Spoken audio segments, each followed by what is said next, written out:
Assalamualaikum warahmatullahi wabarakatuh, Bapak Ibu semuanya. Kita hari ini berada di Masjid Sahabat Rasulullah Shallallahu Alaihi Wasallam, Sahabat Ibnu Abbas.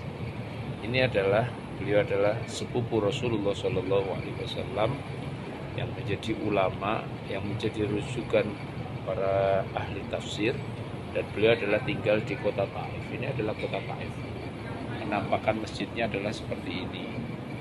Ini masjidnya. Ya. Bicara masalah atau bicara tentang sahabat Ibnu Abbas, kita teringat satu cerita betapa Rasulullah Shallallahu Alaihi Wasallam pada suatu malam itu dikejutkan dengan baiknya akhlak daripada sahabat Ibnu Abbas. Beliau yang usianya masih 5 tahun, beliau yang usianya masih 6 tahun. Ternyata pada waktu malam itu beliau menyiapkan istilahnya air untuk Rasulullah berwudu. Ya, anak yang masih sekecil itu, kalau anak kita masih semuanya sibuk untuk urusan mainan, ternyata malam itu ketika sedang menginap di rumahnya Siti Maimunah, istri Rasulullah, ternyata beliau menyiapkan air buat Rasul. Ini membuat Rasulullah tersenyum. Kemudian bertanya, man wadha'a hadza, siapa yang menyiapkan ini? Dan ternyata sahabat Ibnu Abbas. Dan ini yang membuat akhirnya Rasulullah mendoakan khusus. Sahabat Ibnu Abbas ini dapat doa khusus dari Rasulullah, di mana doanya Allahumma faqihhu fiddin wa 'allimhu ta'wil. Ya Allah, sahabatku ini berikanlah kefahaman yang mendalam untuk urusan agama, wa 'allimhu ta'wil, berikanlah ilmu ta'wil, bisa menakwilkan ayat-ayat Al-Qur'an. Dan sahabat atau Ibnu Abbas kecil yang mendapatkan doa khusus dari Rasulullah ini akhirnya betul-betul menjadi sahabat yang masih muda, tapi beliau jadi rujukannya para orang-orang ini, menjadi ulama, mufassir, dan bahkan ketika datang ke kota Taif ini menyebar dakwah di kota Taif ini, akhirnya betul-betul menjadikan kota Taif ini kota yang bagus, pemahaman agamanya bagus.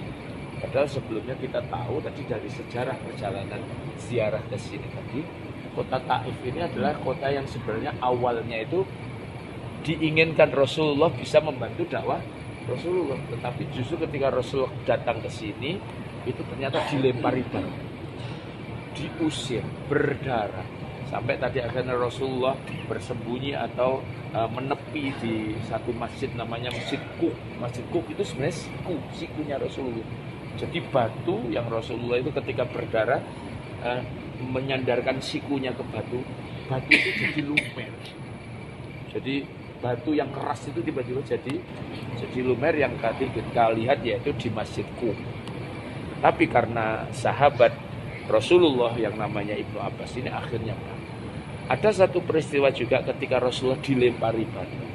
Itu yang Rasulullah tetap bisa bersabar. Yang nggak sabar itu malaikat penunggu penunggu kota Taif ini, sampai datang kepada Rasulullah dan mengatakan, wahai Muhammad, wahai Rasulullah, kalaulah yang namanya aku diperintahkan olehmu untuk menimpakan batu-batu besar di kota Taif ini, aku timpakan sekarang juga kepada mereka.